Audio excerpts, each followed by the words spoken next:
was a very stormy day for everyone's favorite former president today, and we are coming to you from our studio in Hollywood, or Exhibit F, as it was entered into evidence during the Donald Trump hush money trial this afternoon. The prosecution today called their star witness, their porn star witness, Stormy Daniels, took the stand this morning. And for Donald, I can only imagine the nervous farting was off the charts. It was quite a day in court. We got mentioned in court again today, which is exciting. Thanks, guys. Prosecutors asked Stormy Daniels about her interview on her show, in which we examined her signature that was on a letter Trump's henchmen cooked up denying that she and Trump ever did it. Daniels said she signed her name in a different way as a tip-off to Jimmy Kimmel, who is me. Somehow I've become the Kato Kalin of this trial. They did not show a clip, but this was the exchange in question. Your original statement, the signature on the original statement does not match the signature on this statement. And I went through my library of photographs of you to compare it to headshots that you have signed. And these seem to match the original statement. And wow, am I getting at anything? Did you sign this letter that was released today? I don't know, did I? She played me like a fiddle. Stormy testified for 3 hours and 44 minutes today. Her testimony got off to an awkward start. The bailiff swore in on a rolled-up Forbes magazine. And when she raised her right hand, Trump instinctively shouted, "I'm a bad boy, Mommy." The judge said Stormy could testify about her sexual relationship with Trump, but also said, we don't need to know the details. And see, now that's where I have to object. Yes, we do need to know the details. Some of us are trying to host a show here, okay? And we did get some details. We got some very unnecessary details. Stormy said their encounter was brief and that Trump did not wear a condom, which is not surprising. He also stared directly into an eclipse. Not exactly a safety-first kind of guy. She said they had sex in the missionary position and that Trump told her she reminded him of his daughter. Feels like we should lock him up just for that, right? So, I mean, we also learned that Trump used to call Stormy Honey Bunch, which, interestingly, is also a term Melania would use at Mar-A-Lago, as in, honey, bunch of FBI agents at door to see you. Prosecutors, they promised the judge the testimony wouldn't involve any descriptions of the former president's genitalia. For that, you can go to our YouTube channel and type in Trump mushroom penis Stormy Daniels. Has 18 million views, you'll love it. But the live court updates today, they read like, you remember the old letters to Penthouse Forum? Stormy Daniels says she came out of the bathroom and found that Trump was in the bedroom waiting for her. In his boxer shorts and a T-shirt, she'd been planning to go. She said he was seated on the bed between her and the exit, like a traffic cone with nipples or something. And by the way, if you're having trouble imagining Trump seducing a lady in his bedroom clothes, well, just feast your eyes on this and you'll see that no one puts the mold and smoldering like Donald Trump. Stormy also recounted how she rummaged through Trump's toiletry bag where she found Old Spice deodorant and a bottle of Pert Plus. Explains why his hair has so much bounce.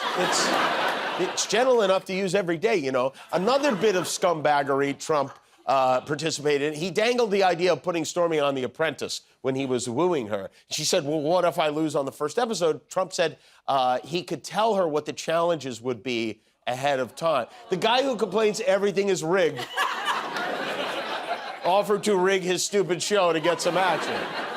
This is another fun detail. Trump watched Stormy's testimony on the courtroom monitor rather than looking at her directly.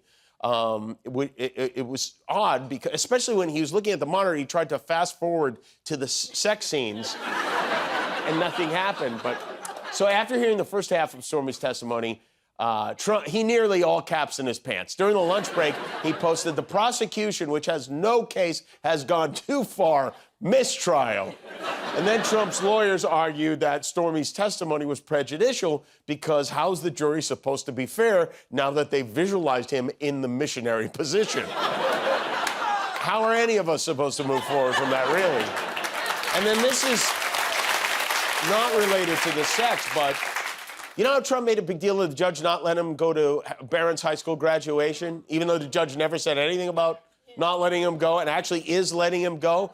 Well, you're definitely going to believe this. On the day Barron is graduating in Florida, Trump is headlining an event in Minnesota.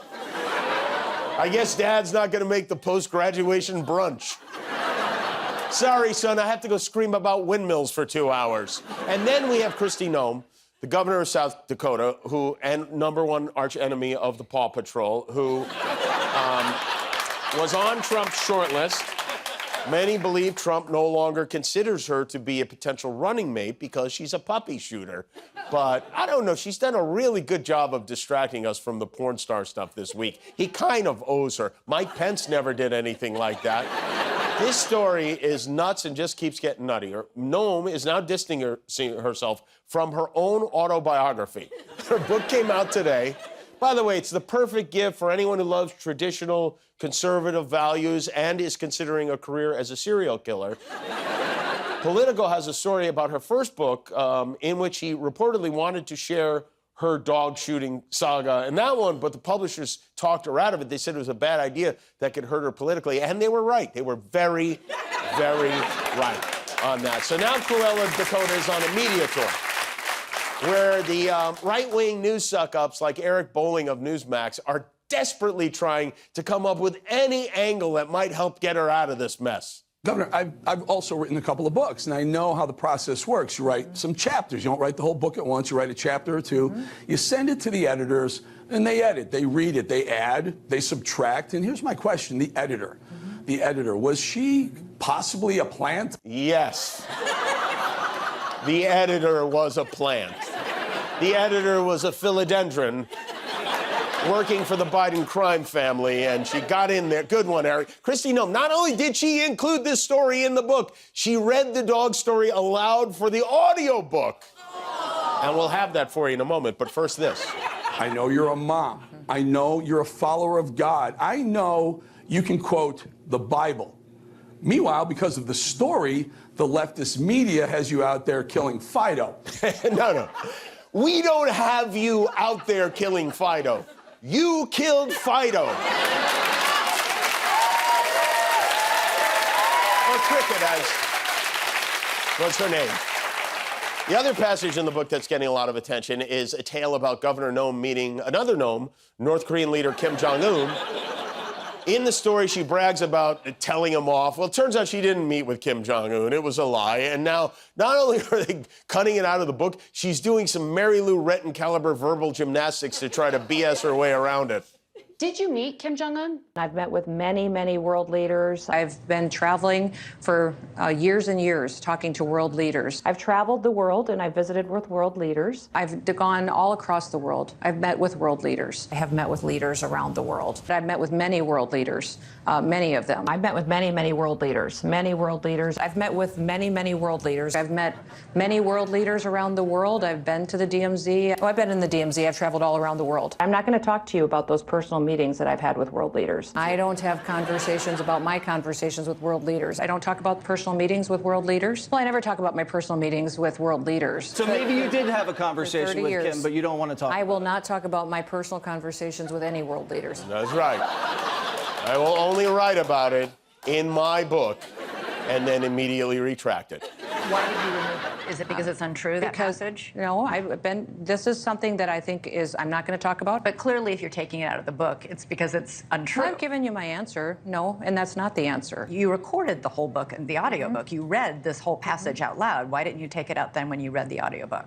You know, I've traveled for years. I've been involved in policy for almost 30 years. Okay, but you didn't answer my question. When you posted pictures and video of yourself recording the audiobook. When you recorded your own audiobook, you didn't notice I'm this not going to discuss about my meetings with world leaders. I'm not asking you to. I'm asking about recording the audio. Did you want to talk about something else today? Yeah. Let's get back to you killing your puppy in a gravel pit.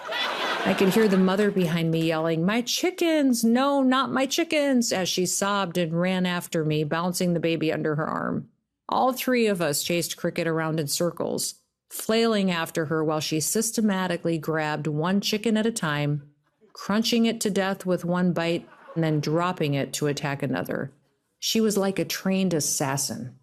Right, like a puppy John Wick. Okay. She's a real Wick puppy is what she is. This is so crazy. And the truth is, Kristi Noem is getting a lot of heat for being anti-dog. Shouldn't she get some credit for being so pro-chicken? The book debuted at number 58 on Amazon, behind How to Catch a Mamasaurus. Maybe she should have released a children's book instead. For instance, Young Yeller might be a... Kristi Noem was not invited to the annual Met Gala last night. New York, that event is exclusively for liberal elites. The Met Gala, it's this ultra-fancy costume party thrown each year by the editor of Vogue, where everyone looks like something you'd see in a commercial for Miracle Grow. Many very famous people were there, including Zendaya, J-Lo, Dua Lipa. The whole thing, I don't know, it looks like torture. Like, the Gary... You can't even walk. This is how we put Guillermo to bed on Cinco de Mayo. Okay. This is not fashion. But it's a huge habit. Every year these fashion correspondents, they come up with some dumb word they repeat over and over again, like rocking, she's rocking this, and moment, it's this, obsessed. This year, the hot new red carpet word is giving. She is giving glamour. She's giving supermodel. She is giving movie star. Yeah. She is giving fashion right there. She is giving, like, elegance, movie star, drama on the carpet. She is giving supermodel right now. This is giving mother of the bride. She's giving silhouette, giving a beautiful body. She's giving nothing, just white. It's giving me, like, evil Disney princess in the best way. It's giving like Easter Sunday. It's also giving like Queen of Hearts to me. Yes. It's kind of giving like Poison Ivy couture. She's giving fashion. She's giving fun. She's giving, major glam. She's giving body. She's giving body. Look at the ponytail. Just gorgeous. You're giving me a headache is what you're giving. It's like... really fighting the urge to throw up right now.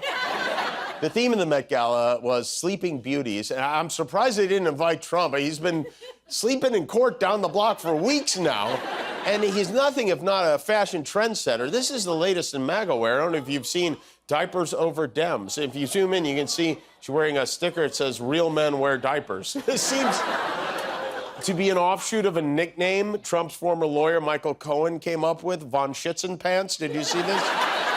And I guess rather than fight it, they've decided to embrace it, which I don't think Trump will like. I don't think he wants to be known as Von Schitzenpantz. I don't really know anybody who would want to be known as Von... Enough of this strange foolery! I'm sorry, who are you? Who am I? Yes? Who am I?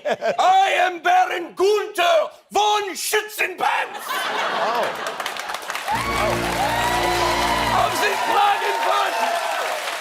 Of the Klagenfurt von Schitzenpantzes! Oh. I come from a long line of Schitzenpantzes, und I will not have the von Schitzenpantz name dishonored and disrespected. Oh. You will cease and you will desist! I was talking about Donald Trump. I didn't even know there was a Von Schitzenpantz family.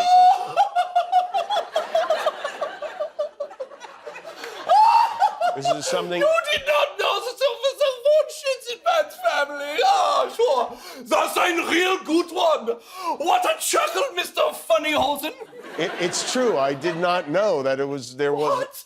The name von Schitzenpantz is not around the world. Yeah. My grandfather, the great World War I General Heinrich, Big Harry, Borchak, von Schitzenpantz. No, not really. Ring a bell? Not at all, no. Well, my great-great-grandmother was Hildegard Fartknocker von Schitzenpantz. Still doesn't ring a bell. I don't know. Who later married Kommissar Cameltoe of Wiener Spank. No. And he built all the schools for all the little Wiener Spankers. You've heard of this? I never heard What? any of them, no. Well. Someone needs to brush up on his German history. I guess so. You're probably In right. the meantime, I would appreciate it.